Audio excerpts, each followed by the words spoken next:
We need the membership, and that's what we're out here today, to get behind us to create the pressure, because the CTA is just being lackadaisical about these negotiations. And they seem like a year without a contract is just acceptable, and it's not. Let's sit there and see if we can work out a deal. We don't know. We don't just grind it out and get it done. Two unions coming together today? Absolutely. Well, we've been together for quite some months, so we're doing everything, working hand in hand with our sister Local 308 and other unions and community organizations that are supporting us. Brothers and sisters, families, allies, we have assembled here today on Martin Luther King's birthday. Martin Luther King served his life serving others. Martin Luther King lost his life in a labor movement in Memphis over 40 years ago. So we assembled today to give grace, give thanks to what Brother King stood for, and to acknowledge what we are involved in today.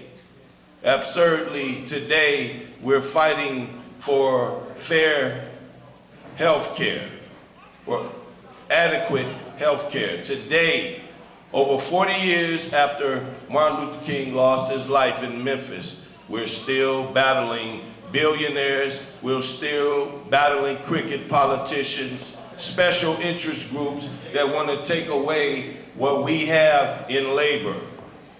They became more camouflaged, more diabolical, more deceptive, and they're still after everything we have as labor, as unions. Their attacks to break down middle-class families is still moving.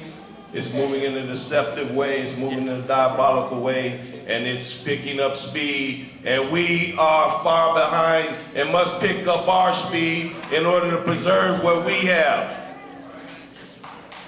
All right, we've got to pick up speed and pick up our momentum, pick up our focus, pick up our direction.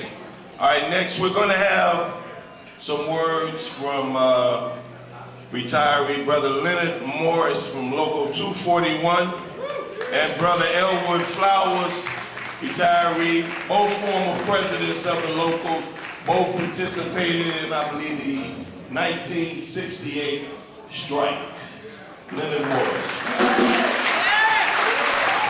In 1968, I participated in the first strike that I was working with the CTA. After that, there had never been a strike on CTA property that I was a part of. I went to jail in 1968. I think I'm about the only driver that's still around here that went to jail during that time and still working.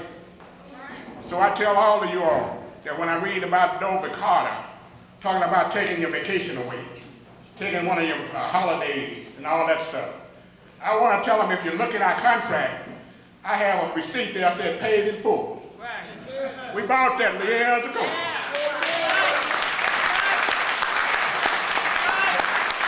Let no one take what we have bought away from you. When I look in the contract today and I see a full-timer working less than 40 hours a week, unheard of. 40 hours a week is like American pie in America for a working man. So let no one take that from you. Do not bend over on this contract. Do not bend over. Man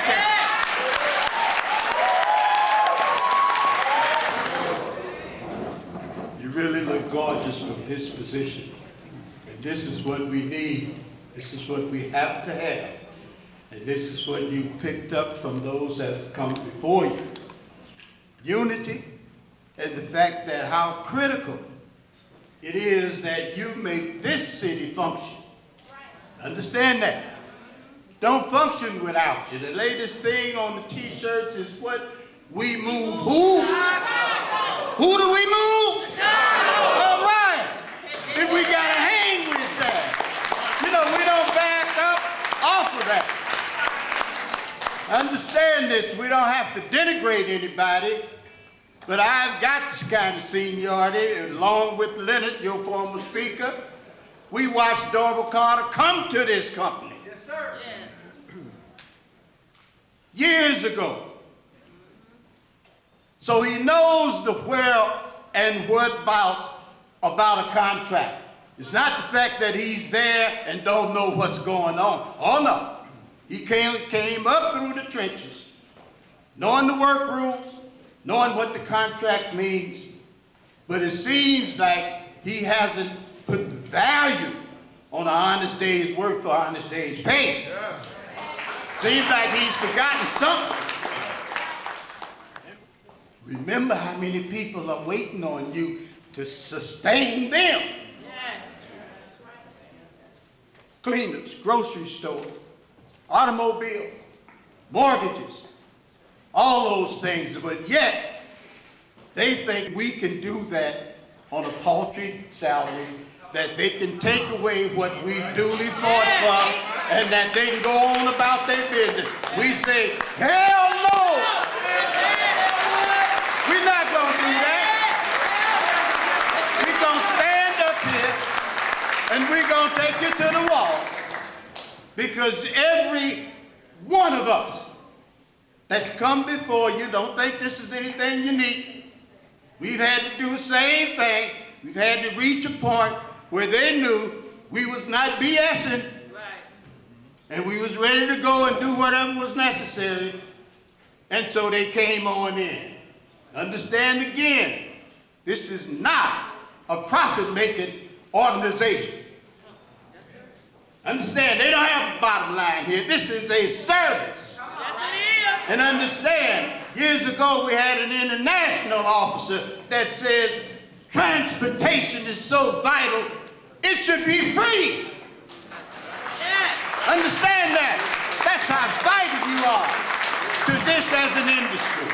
Over 20 contract meetings, and President Norval Carter has yet to attend one meeting. Now, what kind of respect is that? What kind of respect is that for the thousands of ATU members in Chicago that enable the rest of the city to function? We are the heart and vessels of the entire city. If no wheels are moving on the bus or the rail side, the rest of the city is stuck. I'm here, Brother Clem, not just for a seat on the bus. When we have the dignity to have transit, that is the link between welfare and work. Yes, you've heard you are what you eat, but more importantly, you are where you live. If you don't have a school open, if you don't have access to a grocery store, if you don't have access to mass transit, you are living in a desert. When we see the same man leave from discriminating at the bus station, Mr. Claypool, to now go over to the school, we've got to stand up. When you see $1 billion put on 4 stations, their value and their lines in mass transit is going to go up. And you're closing stops on the west side of Chicago, on the south side, and our children can't even stay in school in the evening because the mass transit is closed. If your mass transit doesn't run every 15 to 20 minutes, that's scheduled service. That's not even mass transit.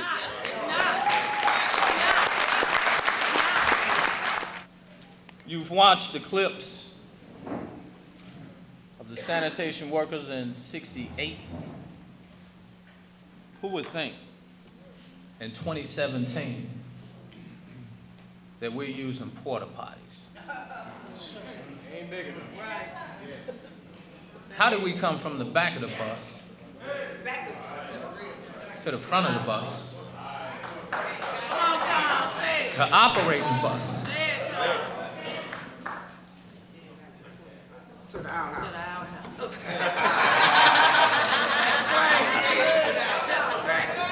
Say it. The level of disrespect is there. You can see it. We work it every day. When are you going to get fed up? When do you stop? When do you say no more? It is totally up to the members, the men and women that do these jobs, to demand respect from the Chicago Transit.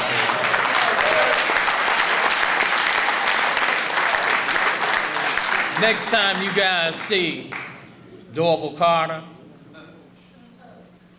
Robert Smith, Terry Peterson, ask them would they allow their daughters, their wives, to use porta-potties. It's a legitimate question. Ask them would they accept that in sub-zero weather. You know, I attended some training at the International Tommy Douglas Center in Maryland, in Silver Springs. And in that, we did a skit about bathroom breaks and the lack of bathrooms. And it was told to us then that a person that has to use the washroom while operating a vehicle is just like a drunk driver. Just like a drunk driver. So I say this to you, members of 241 and 308, it's time. Closed mouths don't get fed.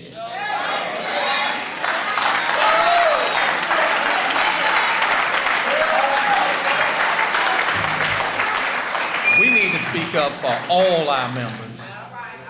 Maintenance, transportation, CTA, PACE, general office, everybody. How is it that CTA has 17 locals on the property? The two larger locals, 241 and 308,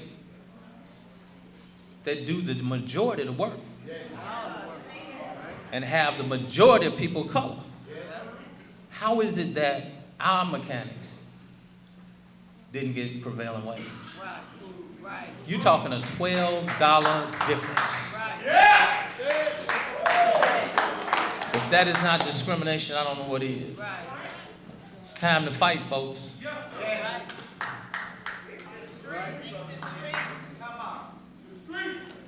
Are you ready? Are you all up for this fight? 241, 308. Up on your feet. Up on your feet. Everybody on your feet. Let's take it to the streets. Let's take it to the